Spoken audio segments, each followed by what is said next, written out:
Keluaran. Inilah nama para anak Israel yang datang ke Mesir bersama-sama dengan Yakub.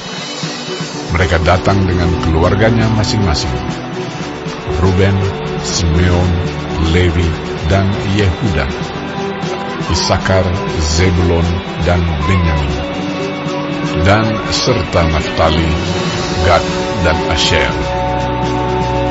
Seluruh keturunan yang diperoleh Yakub berjumlah 70 jiwa.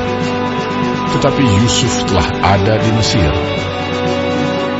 Kemudian matilah Yusuf, serta semua saudara-saudaranya dan semua orang yang seangkatan dengan dia. Orang-orang Israel beranak cucu dan tak terbilang jumlahnya. Mereka bertambah banyak dan dengan dahsyat berlipat ganda, sehingga negeri itu dipenuhi mereka. Kemudian bangkitlah seorang raja baru memerintah tanah Mesir yang tidak mengenal Yusuf. Berkatalah raja itu kepada rakyatnya, "Bangsa Israel itu sangat banyak dan lebih besar jumlahnya daripada kita. Marilah kita bertindak dengan bijaksana terhadap mereka, supaya mereka jangan bertambah banyak lagi. Dan jika terjadi peperangan, jangan bersekutu nanti dengan musuh kita dan memerangi kita, lalu pergi dari negeri ini." Sebab itu pengawas-pengawas Rodi ditempatkan atas mereka untuk menindas mereka dengan kerja paksa. Mereka harus mendirikan bagi Firaun kota-kota terbekalan, yakni Pitom dan Ramses. Tetapi makin ditindas, makin bertambah banyak dan berkembang mereka, sehingga orang merasa takut kepada orang Israel itu. Lalu dengan kejam orang Mesir memaksa orang Israel bekerja dan memahitkan hidup mereka dengan pekerjaan yang berat, yaitu mengerjakan tanah liat dan batu bata dan berbagai-bagai pekerjaan di padang. Ya, segala pekerjaan yang dengan kejam dipaksakan orang Mesir kepada mereka itu. Raja Mesir juga memerintahkan kepada bidan-bidan yang menolong perempuan Ibrani, seorang bernama Sifra dan yang lain bernama Pua, katanya, "Apabila kamu menolong perempuan Ibrani pada waktu bersalin, kamu harus memperhatikan waktu anak itu lahir. Jika anak laki-laki, kamu harus membunuhnya. Tetapi jika anak perempuan, bolehlah ia hidup." Tetapi bidan-bidan itu takut akan Allah dan tidak melakukan seperti yang dikatakan Raja Mesir kepada mereka, dan membiarkan bayi-bayi itu hidup. Lalu Raja Mesir memanggil bidan-bidan itu dan bertanya kepada mereka, "Mengapakah kamu berbuat demikian, membiarkan hidup bayi-bayi itu?" Jawab bidan-bidan itu kepada Firaun, "Sebab perempuan Ibrani tidak sama dengan perempuan Mesir, melainkan mereka kuat. Sebelum bidan datang, mereka telah bersalin." Maka Allah berbuat baik kepada bidan-bidan itu. Bertambah banyaklah bangsa itu dan sangat berlipat ganda. Dan karena bidan-bidan itu takut akan Allah, maka ia membuat mereka berumah tangga. Lalu Firaun memberi perintah kepada seluruh rakyatnya, "Lemparkanlah segala anak laki-laki yang lahir bagi orang Ibrani ke dalam sungai Nil. Tetapi segala anak perempuan biarkanlah hidup."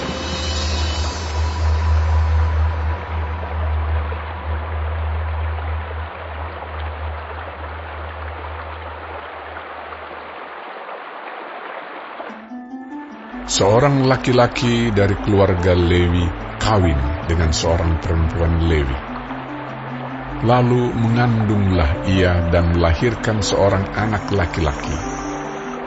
Ketika dilihatnya bahwa anak itu cantik, disembunyikannya 3 bulan lamanya. Tetapi ia tidak dapat menyembunyikannya lebih lama lagi.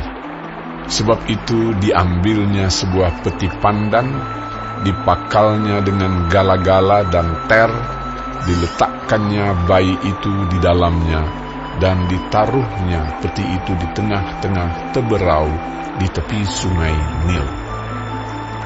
Kakaknya perempuan berdiri di tempat yang agak jauh untuk melihat apakah yang akan terjadi dengan dia. Maka datanglah putri Firaun untuk mandi di sungai Nil. Sedang dayang-dayangnya berjalan-jalan di tepi sungai Nil, lalu terlihatlah olehnya peti yang di tengah-tengah teberau itu. Maka disuruhnya hambanya perempuan untuk mengambilnya. Ketika dibukanya, dilihatnya bayi itu, dan tampaklah anak itu menangis. Sehingga belas kasihanlah ia kepadanya dan berkata, Tentulah ini bayi orang Ibrani. Lalu bertanyalah kakak anak itu kepada putri Firaun, Akan kupanggilkah bagi Tuan Putri seorang inang penyusu dari perempuan Ibrani untuk menyusukan bayi itu bagi Tuan Putri? Sahut putri Firaun kepadanya. Baiklah. Lalu pergilah gadis itu memanggil ibu bayi itu. Maka berkatalah putri Firaun kepada ibu itu, Bawalah bayi ini, dan susukanlah dia bagiku, maka aku akan memberi upah padamu. Kemudian perempuan itu mengambil bayi itu dan menyusuinya. Ketika anak itu telah besar, dibawanyalah kepada putri Firaun yang mengangkatnya menjadi anaknya dan menamainya Musa, sebab katanya, Karena aku telah menariknya dari air. pada waktu itu ketika Musa telah dewasa, ia keluar mendapatkan saudara-saudaranya untuk melihat kerja paksa mereka. Lalu dilihatnyalah seorang Mesir memukul seorang Ibrani, seorang dari saudara-saudaranya itu. Ia menoleh ke sana sini, dan ketika dilihatnya tidak ada orang, dibunuhnya orang Mesir itu, dan disembunyikannya mayatnya dalam pasir. Ketika keesokan harinya ia keluar lagi, didapatinya 2 orang Ibrani tengah berkelahi. Ia bertanya kepada yang bersalah itu, Mengapa engkau pukul temanmu? tetapi jawabnya, Siapakah yang mengangkat engkau menjadi pemimpin dan hakim atas kami? Apakah engkau bermaksud membunuh aku? Sama seperti engkau telah membunuh orang Mesir itu? Musa menjadi takut sebab pikirnya, tentulah perkara itu telah ketahuan. Ketika Firaun mendengar tentang perkara itu, dicarinya ikhtiar untuk membunuh Musa. Tetapi Musa melarikan diri dari hadapan Firaun dan tiba di tanah Midian. Lalu ia duduk-duduk di tepi sebuah sumur. Adapun imam di Midian itu mempunyai 7 anak perempuan. Mereka datang menimba air dan mengisi palungan-palungan untuk memberi minum kambing domba ayahnya. Maka datanglah gembala-gembala yang mengusir mereka. Lalu Musa bangkit menolong mereka dan memberi minum kambing domba mereka. Ketika mereka sampai kepada Rehuel, ayah mereka, berkatalah ia, Mengapa selekas itu kamu pulang hari ini? Jawab mereka, Seorang Mesir menolong kami terhadap gembala-gembala, bahkan ia menimba air banyak-banyak untuk kami dan memberi minum kambing domba. ia berkata kepada anak-anaknya, Di manakah ia? Mengapakah kamu tinggalkan orang itu? Panggillah dia makan. Musa bersedia tinggal di rumah itu. Lalu diberikan Rehuelah Zipora, anaknya, kepada Musa. Perempuan itu melahirkan seorang anak laki-laki. Maka Musa menamainya Gersom, sebab katanya, Aku telah menjadi seorang pendatang di negeri asing. lama sesudah itu matilah Raja Mesir. Tetapi orang Israel masih mengeluh karena perbudakan. dan mereka berseru-seru sehingga teriak mereka minta tolong karena perbudakan itu sampai kepada Allah. Allah mendengar mereka mengerang, lalu ia mengingat kepada perjanjiannya dengan Abraham, Ishak, dan Yakub. Maka Allah melihat orang Israel itu, dan Allah memperhatikan mereka.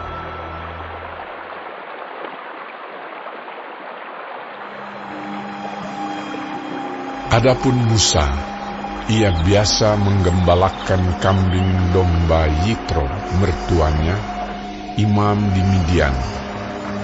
Sekali, ketika ia menggiring kambing domba itu ke seberang padang gurun, sampailah ia ke gunung Allah, yakni gunung Horeb. Lalu malaikat Tuhan menampakkan diri kepadanya di dalam nyala api yang keluar dari semak duri. Lalu ia melihat, dan tampaklah semak duri itu menyala, tetapi tidak dimakan api. Musa berkata, Baiklah aku menyimpang ke sana untuk memeriksa penglihatan yang hebat itu. Mengapakah tidak terbakar semak duri itu? Ketika dilihat Tuhan bahwa Musa menyimpang untuk memeriksanya, berserulah Allah dari tengah-tengah semak duri itu kepadanya, Musa, Musa. Dan ia menjawab, Ya, Allah. Lalu ia berfirman, Janganlah datang dekat-dekat. Tanggalkanlah kasutmu dari kakimu, sebab tempat di mana engkau berdiri itu adalah tanah yang kudus. Lagi ia berfirman, Akulah Allah ayahmu, Allah Abraham, Allah Ishak, dan Allah Yakub. Lalu Musa menutupi mukanya, sebab ia takut memandang Allah. Dan Tuhan berfirman, Aku telah memperhatikan dengan sungguh kesengsaraan umatku di tanah Mesir. Dan aku telah mendengar seruan mereka yang disebabkan oleh pengerah-pengerah mereka. Ya, aku mengetahui penderitaan mereka. Sebab itu, aku telah turun untuk melepaskan mereka dari tangan orang Mesir dan menuntun mereka keluar dari negeri itu ke suatu negeri yang baik dan luas, suatu negeri yang berlimpah-limpah susu dan madunya, ke tempat orang Kanaan, orang Het, orang Amori, orang Feris, orang Hewi, dan orang Yebus. Sekarang seruan orang Israel telah sampai kepadaku. Juga telah kulihat betapa kerasnya orang Mesir menindas mereka. Jadi sekarang pergilah. Aku mengutus engkau kepada Firaun untuk membawa umatku, orang Israel, keluar dari Mesir. Tetapi Musa berkata kepada Allah, Siapakah aku ini? Maka aku yang akan menghadap Firaun dan membawa orang Israel keluar dari Mesir. Lalu firman-Nya, Bukankah aku akan menyertai engkau? Inilah tanda bagimu bahwa aku yang mengutus engkau. Apabila engkau telah membawa bangsa itu keluar dari Mesir, maka kamu akan beribadah kepada Allah di gunung ini. Lalu Musa berkata kepada Allah, Tetapi apabila aku mendapatkan orang Israel dan berkata kepada mereka, Allah nenek moyangmu telah mengutus aku kepadamu, dan mereka bertanya kepadaku, bagaimana tentang namanya? Apakah yang harus kujawab kepada mereka? firman Allah kepada Musa, Aku adalah aku. Lagi firman-Nya, Beginilah kau katakan kepada orang Israel itu, Akulah aku, telah mengutus aku kepadamu. Selanjutnya berfirmanlah Allah kepada Musa, Beginilah kau katakan kepada orang Israel, Tuhan, Allah nenek moyangmu, Allah Abraham, Allah Ishak dan Allah Yakub, telah mengutus aku kepadamu. Itulah namaku untuk selama-lamanya, dan itulah sebutanku turun-temurun. Pergilah, kumpulkanlah para tua-tua Israel, dan katakanlah kepada mereka, Tuhan, Allah nenek moyangmu, Allah Abraham, Ishak dan Yakub, telah menampakkan diri kepadaku, serta berfirman, Aku sudah mengindahkan kamu, juga apa yang dilakukan kepadamu di Mesir. Jadi aku telah berfirman, Aku akan menuntun kamu keluar dari kesengsaraan di Mesir, menuju ke negeri orang Kanaan, orang Het, orang Amori, orang Feris, orang Hewi dan orang Yebus, ke suatu negeri yang berlimpah-limpah susu dan madunya. Dan bila mana mereka mendengarkan perkataanmu, maka engkau harus beserta para tua-tua Israel pergi kepada Raja Mesir, dan kamu harus berkata kepadanya, Tuhan, Allah orang Ibrani, telah menemui kami. Oleh sebab itu, izinkanlah kiranya kami pergi ke padang gurun 3 hari perjalanan jauhnya untuk mempersembahkan korban kepada Tuhan Allah kami. Tetapi aku tahu bahwa Raja Mesir tidak akan membiarkan kamu pergi, kecuali dipaksa oleh tangan yang kuat. Tetapi aku akan mengacungkan tanganku dan memukul Mesir dengan segala perbuatan yang ajaib, yang akan kulakukan di tengah-tengahnya. Sesudah itu ia akan membiarkan kamu pergi. Dan aku akan membuat orang Mesir bermurah hati terhadap bangsa ini, sehingga apabila kamu pergi, kamu tidak pergi dengan tangan hampa. Tetapi tiap-tiap perempuan harus meminta dari tetangganya dan dari perempuan yang tinggal di rumahnya barang-barang perak dan emas dan kain-kain yang akan kamu kenakan kepada anak-anakmu lelaki dan perempuan. Demikianlah kamu akan merampasi orang Mesir itu.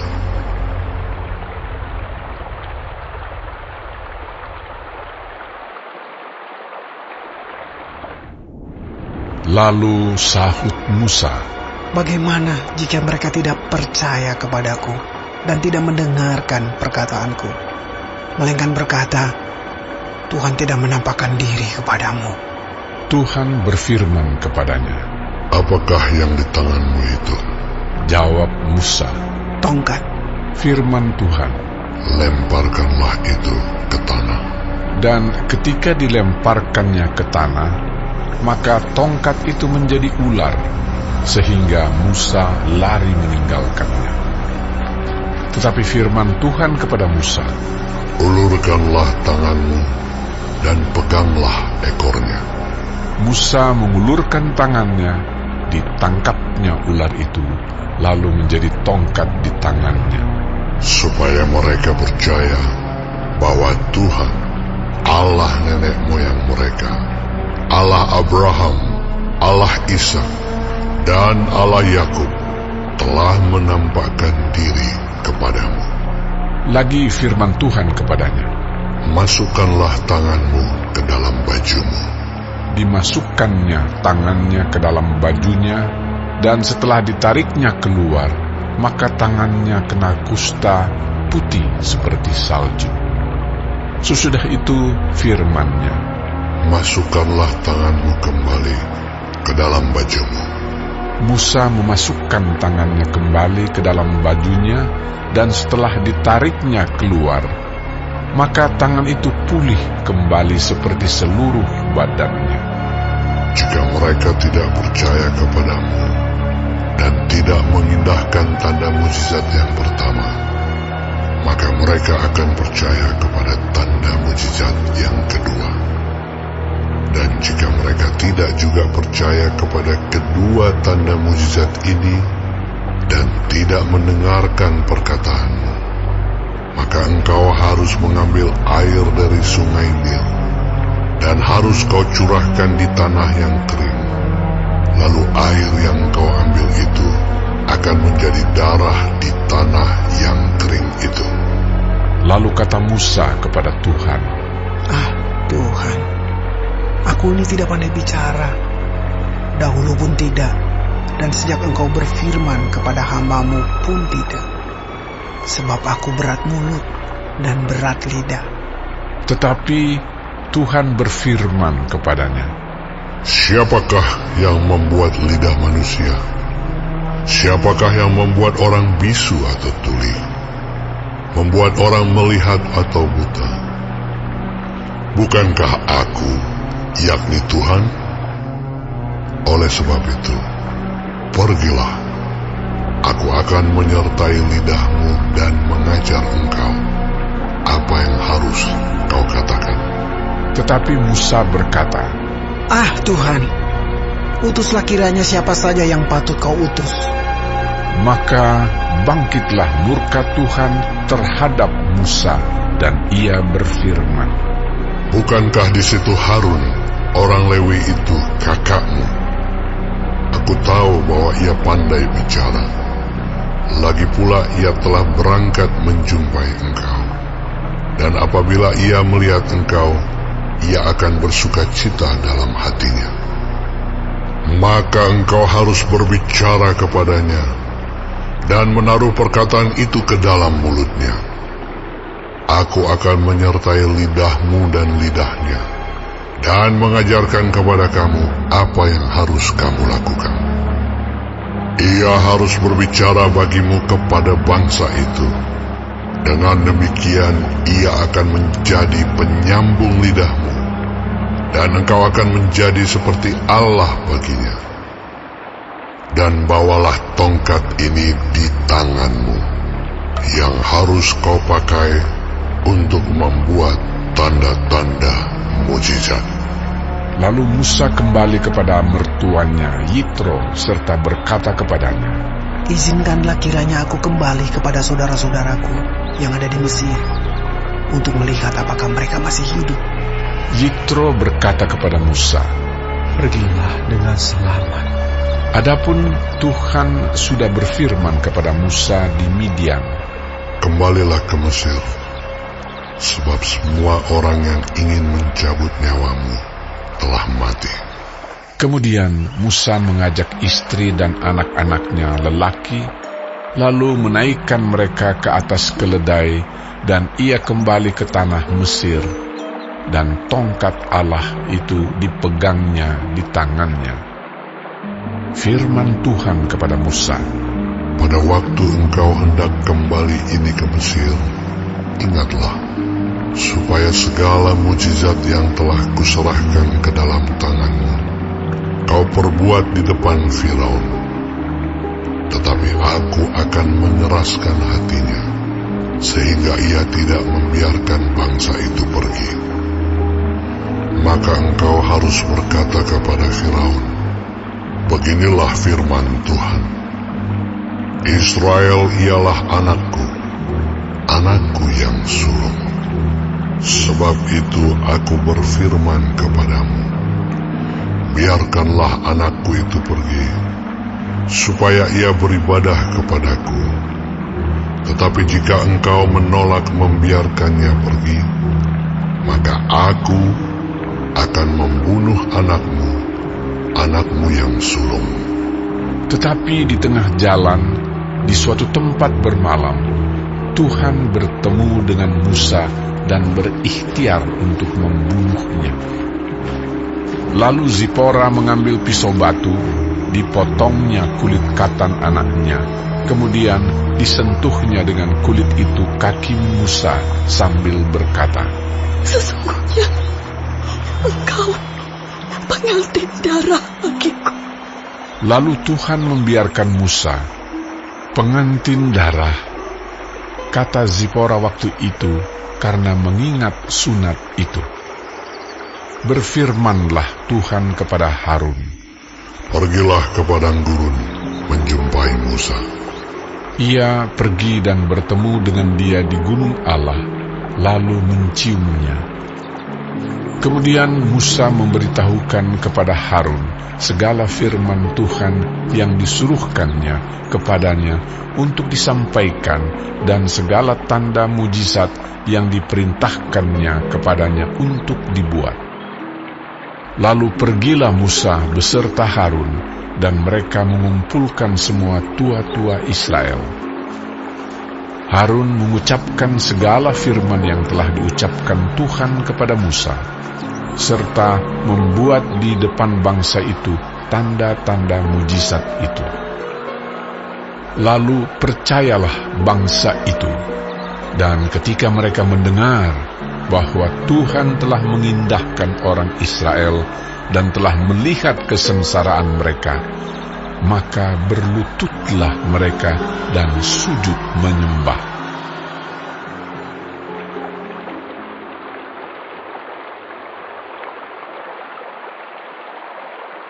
Bagi warga sorga yang mau dapat pemberitahuan video terbaru, silahkan klik subscribe dan paling penting jangan lupa untuk klik aktifkan loncengnya ya.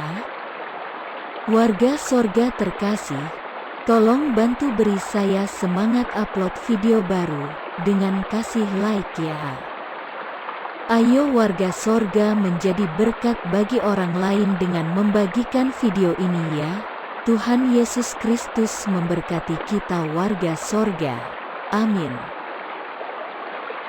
Ingat, dalam kitab Filipi 3 ayat 20 tertulis firman Tuhan, karena kewargaan kita adalah di dalam sorga, dan dari situ juga kita menantikan Tuhan Yesus Kristus sebagai Juru Selamat.